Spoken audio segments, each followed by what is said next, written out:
저는 오늘 본문의 말씀을 가지고 참된 양식, 참된 음료라는 제목으로 주님의 살과 피에 대한 얘기를 하도록 하겠습니다. 사실 우리가 오늘 주님께서 하시는 이 말씀을 듣는 우리는 가만히 편안하게 듣고 앉아있지만 이 말씀을 듣는 유대인들에게는 굉장히 충격적인 표현이었을 거예요. 하늘에서 내려온 산떡이 바로 나다, 이렇게 말씀하면서 내 살과 내 피를 마시는 자가 구원을 받는다, 이렇게 말했기 때문입니다.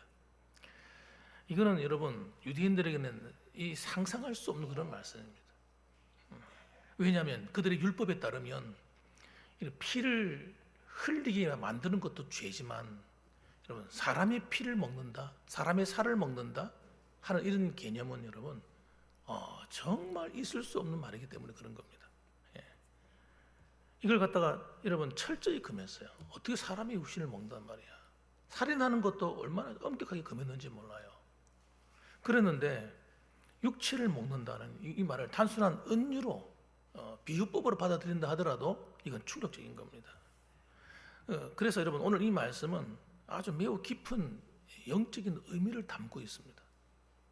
이 말씀을 그들이 마음의 문을 열고 들었어야 되는데 아마 그렇지 못했을 것이고 잘 깨닫지도 못했을 겁니다. 제 생각에는 예수님의 제자들 가운데는 깨달았을까? 아마 제 생각에는 제자들도 못 깨달았을 것 같아요. 나중에 다 알게 됐을 겁니다. 자, 그럼 먼저 한번 보겠습니다. 51절 말씀 보니까 이렇게 말씀하세요. 나는 하늘에서 내려온 살아있는 떡이다, 이렇게 말씀하시면서 사람이 이 떡을 먹으면 영생하리라. 이 떡을 먹는다는 이 표현은요, 믿는다는 표현입니다. 예수님을 어떻게 뜯어먹는 게 아니라 믿음으로 받아들이는 말이에요. 그 산떡이신 주님과 우리가 하나 연합을 이루는 거예요. 믿음으로서 하나 되는 걸 말하는 겁니다. 믿음으로서. 내가 줄 떡은 무엇이냐? 또 그 떡에 대한 것을 더 자세히 풀어 설명하는 거예요. 곧 세상의 생명을 위한 내 살이니라, 그렇게 말씀하셨어요. 그러니까 그들이 먹고 살아야 될 사람들은, 그 당시에 이 사람들은 빵이 주식이 아닙니까? 빵을 먹고 살았단 말이에요. 그래서 이 떡이란 말은 빵이란 말로 사실 바꿔야 돼요. 우리나라식으로 번역을 하다 보니까 이게 우리는 그 당시에 빵이 뭔지 잘 몰랐단 말이에요. 이 성경을 번역할 당시만 하더라도. 그래서 떡이라고 표현한 겁니다. 그런데 사실은 빵이죠, 빵. 그러니까 그들이 빵을 먹고 그걸 우리 식으로 말하면 밥을 먹고 살았단 말이에요. 밥을 먹고 살았는데 떡이라는 표현도 사실 밥이라고 바꿔야 돼요. 우리끼리 쉽게 번역하려고 하면 이렇게 쉽게 번역한다고 한다면, 그러니까 밥을 먹고 사는 것처럼 예수님이 우리의 밥이라는 거예요. 먹어서 어떻게 우리 몸에 먹으면 그것이 먹어서 우리 살과 피가 되지 않습니까? 하나가 되는 것처럼 주님과 우리를 믿음으로 하나가 된다 하는 걸 가르치는 겁니다. 세상의 생명을 위한 내 살이다, 그렇게 표현하는 거예요. 이 떡이 뭐냐? 주님이라는 거예요. 주님 자신이라는 겁니다. 이 헬라어에 보게 되면 이 살이라는 표현을 사르크스라고 하거든요. 사르크스. 발음이 좀 어려운데 살점 이런 뜻이 아닙니다, 여러분. 몸을 말하는 몸을 말하는 거예요. 몸을 말하는, 예수님의 전체의 몸, 예수님 자신입니다. 다시 말하면 말씀으로 온 천지 만물을 창조하신 그 창조자가 사람의 몸을 입고 이 땅에 오셨는데 그 사실을 믿어야 된다는 얘기를 하는 겁니다. 그분이 그래서 생명의 떡인 거예요. 그 믿어야 구원이 이루어진다는 걸 얘기하는 겁니다. 그래서 53절 보십시오. 예수께서 이르시되 내가 진실로 진실로 너에게 이르노니 인자의 살을 먹지 아니하고 인자의 피를 마시지 아니하면 너희 속에 생명이 없느니라. 조금 더 세분화해서 말씀하죠. 이번에는 살과 피를 따로 이렇게 설명합니다. 이 말씀은 예수님이 앞으로 어떻게 자신이 될 것인가를 얘기해 주는 거예요. 예수님께서 이 땅에 오셔서 죄인들처럼 되셔가지고 그분이 사람의 몸을 입었는데 이 몸이 어떻게 될 것이냐? 찢겨질 것이다. 찢겨져서 피를 줄줄줄 흘리려는 거예요. 온몸이 피투성이가 되고 옆에는 창을 찔러서 그냥 몸에 있는 물과 피가 동급에 확 쏟아져 나오는 그런 피를 흘리는 죽음을 예고하고 있는 것입니다. 여러분, 이스라엘 백성들은요, 어린 양을 잡을 때 어린 양을 잡아서 번제를 드리고 화목제를 드리지 않습니까? 그 피를 다 피는 피대로 다 뽑아냅니다. 그리고 살은 어떻게 하느냐? 특히 화목제, 하나님과의 화목을 준비하는 이 화목제는 이 살을 전부 다 이게 다 따로 구분해내 가지고 살은 먹습니다. 살은 먹는 거예요. 그래서 이 어린 양이신 예수님이 하나님과 우리 화목 제물이 되셔가지고 피를 흘려서 우리 죄를 위해서 속해주고 그 살은 먹어서 우리 힘을 얻도록 만들어준다는 거예요. 살아갈 수 있는 힘을 준다는 거예요. 생명을 준다는 것이 삶을 준다는 것, 새로운 삶을 준다는 걸 의미하는 겁니다. 그러니까 예수님이 십자가에 죽으심은 유월절 어린 양의 죽임인 거예요. 그 어린 양 대신 죽음이 대속의 피를 흘려 우리를 위해 죽어주실 것을 우리가 믿어야 산다 하는 얘기를 좀 들려주고 있는 겁니다. 그런데 이 말을 갖다가 이해를 못하는 거예요. 무슨 뜻인지 도대체가 이해가 안 되는 겁니다. 54절도 한번 보세요. 내 살을 먹고 내 피를 마시는 자는 영생을 가졌고 마지막 날에 내가 그를 다시 살리리니.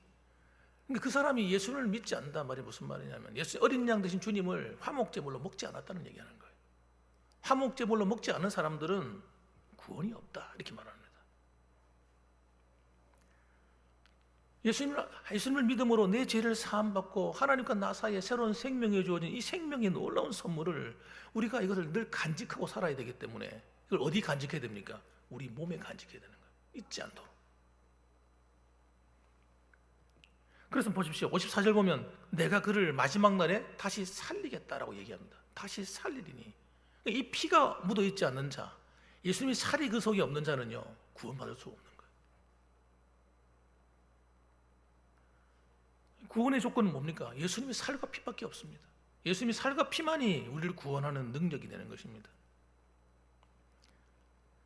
자, 그러면요 예수님의 이 살을 조금 더 생각해 봅시다. 보십시오. 이 53절과 54절을 말하는 예수님의 살은 또 어떤 의미가 있느냐면요, 예수님이 성육신을 말한다고 말씀드렸잖아요. 이 땅에 말씀이신 그분이 이 땅에 오셨습니다. 그분은 로고스라고 기록되어 있어요. 성경에 보면 로고스이신 인격을 가지신 하나님이 단순한 문자인 말씀이 아니라 살아서 인격을 가진 말씀이신 그분이 이 땅에 오셔서 우리에게 임하실 때에 하나님 말씀 자체가 그분이라는 걸 얘기해 주는 겁니다. 그래서 우리가 살아갈 때 예수님 살을 먹는다는 의미도 어떤 것이 포함되어 있냐면 우리가 살아가면서 힘을 얻고 생명을 얻고 살아갈 때 정말 필요한 게 뭡니까? 음식이잖아요. 음식. 그 음식을 말할 때 바로 하나님 말씀이라는 거예요. 말씀. 그 말씀이 곧 예수 그리스도입니다. 우리가 하나님을 사랑한다는 말은요 말씀을 가까이 하는 겁니다. 하나님을 사랑하는 자는요 하나님 말씀을 가까이 하고 그 말씀을 듣고 그 말씀을 순종합니다. 부모님을 사랑하는 사람은요 부모님이 하는 말을 가볍게 듣지 않습니다. 그렇잖아요. 내가 부모님을 사랑하기는 부모님이 하시는 말씀에 순종하게 되는 거죠. 그 불효하는 자들은요 특징이 뭐냐? 부모 말을 안 듣고 싶어 합니다. 부모를 말을 잔소리로 듣습니다. 그리고 지난주에는 탕자가 떠나버리잖아요. 집을 나가버리잖아요. 더 이상 나한테 잔소리 하지 마세요. 난 내 마음대로 살고 싶어요. 이게 인류의 죄거든요. 인류의 죄. 타락한 인간의 죄가 바로 여기 있는 겁니다. 말씀을 떠난 거예요. 그래서 말씀이신 그분께 돌아오는 것이 뭡니까? 구원이고 우리가 그 말씀대로 순종해 살아가는 것이 바로 예수 믿는 것이다 이 말입니다. 근데 단순히 우리는 여러분 어떤 가르침을 듣고 안 듣고 이런 부분이 아닌 거예요. 이건 생명과 관계된 거예요. 우리가 이 구원받은 성도의 어떤 삶과 생명과 관계된 그런 얘기를 하는 거죠.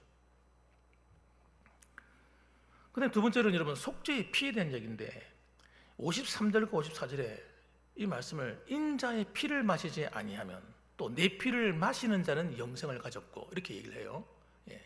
내 피를 마시는 자가 영생을 가졌다. 이 내 피를 마시라 아까 말씀드렸잖아요. 율법에서 사람의 피를 마시는 것은 금기시된 거예요. 어떻게 사람의 피를 마셔요? 피는 생명이기 때문에 여러분 다 쏟아서 흘려보내야 되는 겁니다. 이걸 먹으면 안 됩니다. 짐승을 잡을 때도 짐승을 잡을 때 피를 절대 마시면 안 되는 거예요. 하나님이 제일 싫어하는 거예요. 생명이기 때문에. 그러면서 피는 뭐냐? 이 피는 예수님의 속죄의 희생의 상징입니다. 상징. 죄를 씻는 능력입니다. 인간의 모든 불행과 저주는요, 죄 때문에 다 생긴 거예요. 이 죄의 권세를 박살내는 것이 뭐냐면 피입니다. 피. 어린 양의 피가 닿으면요, 거룩해지는 거예요. 그래서 구약에는요, 이 피를 어떻게 했다고요? 성막에도 뿌리고 그릇에도 뿌리고. 이건 하나님과 구별되는 거예요. 피가 닿아야 구별이 되는 겁니다. 하나님이 끝이 되는 거예요. 쉽게 말하면. 제사장을 세울 때도 오른쪽 귀에다가 피를 바르고, 엄지발가락에 피를 바르고, 엄지손가락에 피를 바르고, 심지어는 피를 부으면 뿌렸다는 거예요. 막 백성들에게 막 뿌렸어요. 이렇게. 피가 닿지 않고는요, 피를 흘리지 않고 닿지 않으면 거룩해지지 않는 거예요.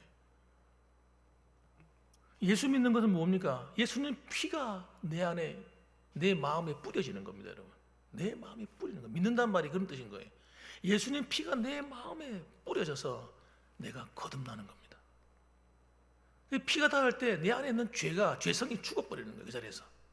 죄의 대가와 죄의 심판이 함께 그냥 끝나버리는 거예요. 사망의 권세가 그냥 박살나버리는 거예요. 그래서 여러분, 예수님의 십자가 사건은 사탄에 대한, 사탄의 권세를 박살내는 사건입니다. 그래서 사탄은 뭘 갖고 권세를 부리느냐? 따라합시다. 죄의 힘. 여러분, 죄가 있는 곳에서 마귀는요, 활기를 칩니다. 힘을 갖고요, 우리를 괴롭히고, 우리 마음을 어지럽히고, 정신을 사납게 하고요, 가정을 막 시끄럽게 만들어버리고, 교회를 시끄럽게 하고, 나라를 시끄럽게 만들고, 죄가 들어가는 곳마다 여러분, 하여튼 이 마귀가 힘을 쓰고 권세를 부리는 거예요. 그런데 예수님 피가 닿는 곳마다 어떻게 된다고요? 힘을 못 쓰는 거예요. 예수님이 발이 뱀의 머리를 갖다 팍 밟아버리는 거예요. 그게 십자가 사건입니다, 여러분. 머리가 박살나버리는 거예요.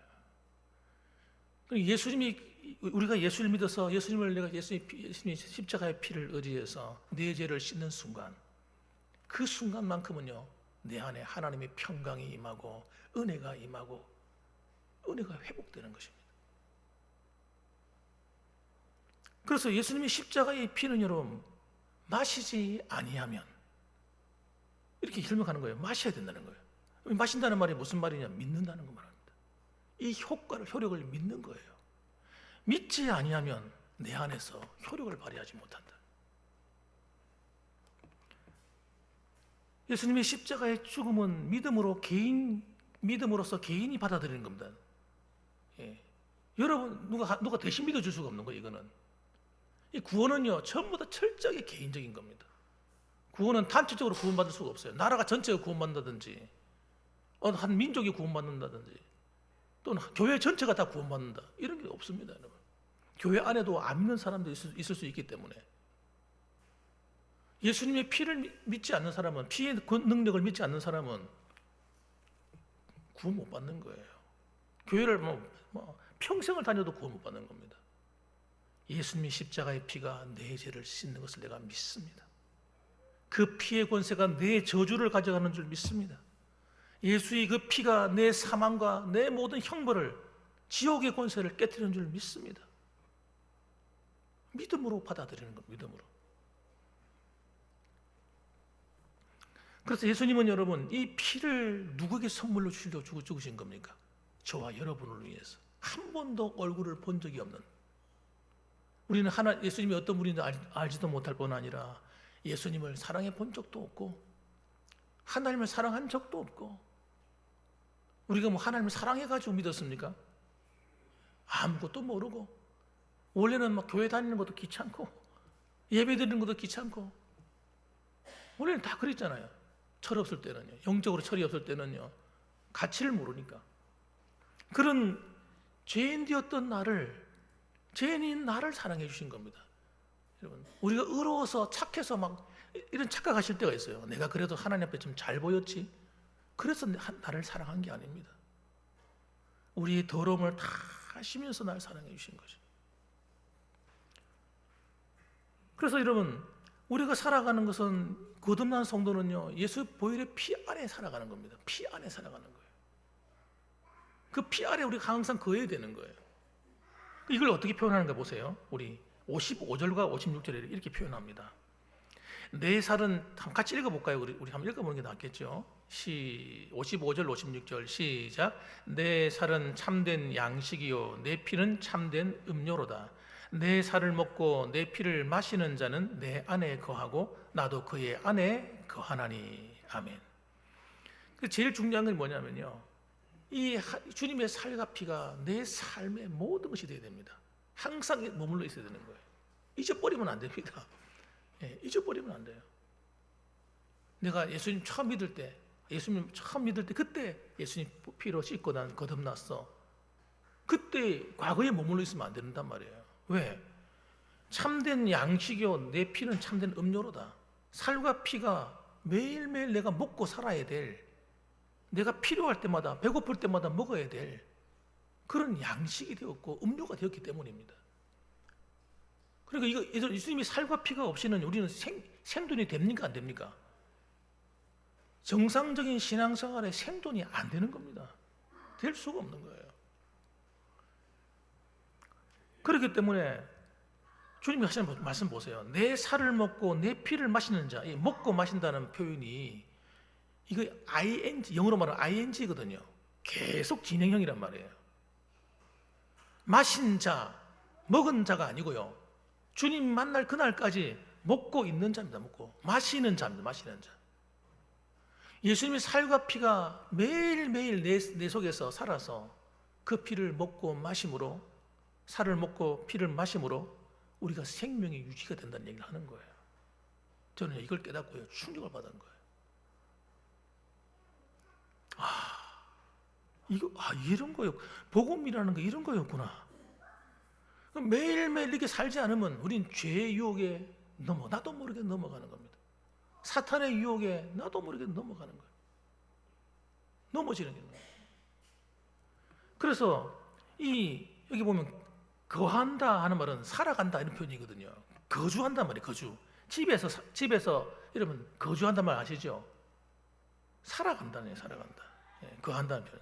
상호, 그냥 단순한 내주가 아니라 상호 내주입니다. 상호 내주. 너와 내가 함께 거하는 겁니다. 함께 사는 겁니다. 그러니까 주님과 내가 주님의 살과 피 안에서 함께 사는 거예요. 함께 사는 거. 이 연합이죠, 연합. 함께 살 때 여러분 잘 생각하셔야 돼요. 함께 살 때 누가 주인이 돼야 됩니까? 함께 살 때.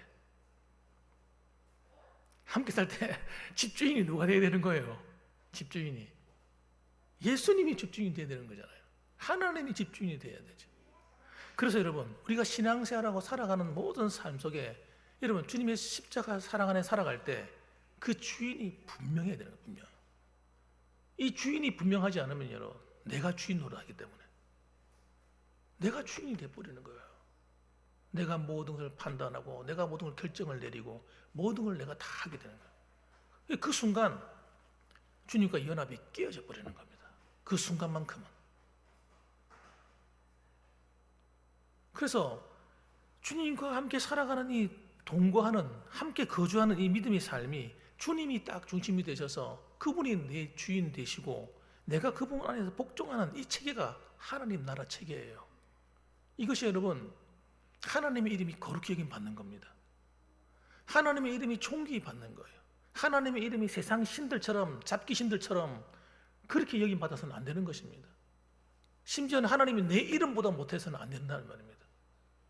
그래서 그분이 높임을 받아서 주여 주님의 이름이 거룩함이 여김을 받으시옵소서, 이 말은 내가 내 안에 하나님 나라를 이루어서 하나님이 내 중심이 되시고 나는 그분 안에 복종하는 이 하나님 나라의 시스템 안에 내가 살겠습니다 하는 신앙의 고백이라니까요. 그렇게 할 때 어떤 일이 벌어지느냐? 우리는 모든 시험을 이기게 됩니다. 우리가 살아갈 때 시험이 한두 가지입니까? 먹고 마시는 시험부터 해서 살아가다 보면 경제적인 어려움부터 해서 건강의 어려움, 여러 가지 힘든 일이 살아가다 보면요 없을 데가 없잖아요. 돌아서 그러면 또 근심거리가 찾아오고, 그럴 때마다 우리가 그걸 이기는 비결이 뭐냐? 주님을 앞세우는 겁니다. 주님을 앞세울 때 우리가 이기는 겁니다. 예수님은 우리의 군대 대장이시거든요. 우리는 그분을 따라가면 이기는 거예요. 그런데 그분을 잠시 뒤로 밀어놓고 내가 앞서서 싸우면 내가 지는 겁니다. 그래서 여러분, 주님의 살과 피를 날마다 먹는다는 이야기는 주님을 늘 기억하는 겁니다. 예수님을 기억하는 거예요. 그리고 그분이 나를 흘리신 그 피를 의지할 때 내 안에 뭐가 죽습니까? 죄가 죽는 거예요. 죄성이. 죄성이 죽으면 어떻게 될까요? 하나님 나라가 이루어지니까 내 안에 역사하는 악한 영들이 쫓겨갈 수밖에 없는 겁니다. 우리 가정의 역사하는 어둠의 악한 영들이 쫓겨가는 거예요. 내가 귀신아 물러가라, 예수님이 그렇게 하지 않아도 귀신이 예수님만 오면 어떡합니까? 두려워 떨잖아요. 사도 바울 보세요. 사도 바울이 신라와 함께 전도하러 나갔는데 귀신들은 요정이 벌벌 떠는 거예요. 지가 알아 떠는 거라. 왜? 하나님의 나라가 임한 사람이 그 앞을 지나가니까 귀신이 여러분 견딜 수가 없는 거예요. 이 두려움과 공포가. 여러분, 저와 여러분들은요 그런 복을 받았다니까요. 우리가 예수를 믿는다고 하는 것은 단순하게 그냥 어떤 종교 하나 갈아치운 것이 아닙니다. 실제 상황인 거예요. 그래서 예수님의 살과 피가 내 안을 탁 덮고 있죠. 예? 하나님 말씀과 그 주의 피가 나와 내가 늘 거하지요. 또 하나님이 내 주인 되어 계시지요. 이렇게 살아가면 여러분에게 여러 가지 시련도 올 수 있고 힘든 일도 올 수 있겠지만 그것들이 여러분을 삼킬 수가 없는 거예요. 도대체 삼키고 싶어도 삼켜지지가 않는 겁니다. 믿으시면 아멘. 그렇다니까요. 이게 정말 실제 상황이에요. 그렇기 때문에 우리가 신앙생활 할 때 주님이 우리 안에 거하시는 이 놀라운 축복을 받았기 때문에 우리가 매일매일 이 은혜의 십자가의 보혈을 의지해 살지 않으면 안 되고 매일매일 말씀 되신 그리스도의 그 살을 먹고 마시는 믿음으로 나를 구원하신 것을 믿을 뿐만 아니라 하나님 말씀을 날마다 내 양식으로 삼아서 먹는 거예요. 그래서 여러분, 세상 사람들은 떡을 먹고 빵을 먹고 음식을 먹고 밥을 먹어서 힘을 얻지만 우리는 먹고 마시는 거 사는 것이 아니라 하나님의 입으로 나오는 모든 말씀으로 산다고 하셨던 그 말씀처럼 우리가 주님과 동행하는 삶이 이루어지는 것입니다. 오늘 이 자리에 계신 저와 여러분들도 매일의 삶 속에서 예수의 그 생명이 그 살과 피를 통해서 내 안에 역사하고 이루어지시고 주님과 함께 살아가는 이 놀라운 하나님의 나라가 주님 앞에 서는 그날까지 계속 이루어져서 여러분이 살아가는 모든 환경 가운데 하나님이 직접 여러분의 가정을 다스리고 교회를 다스리고 여러분 하시는 모든 범사를 다스리시고 여러분의 건강도 다스려 주시기를 주님의 이름으로 축원합니다. 아멘. 기도하겠습니다.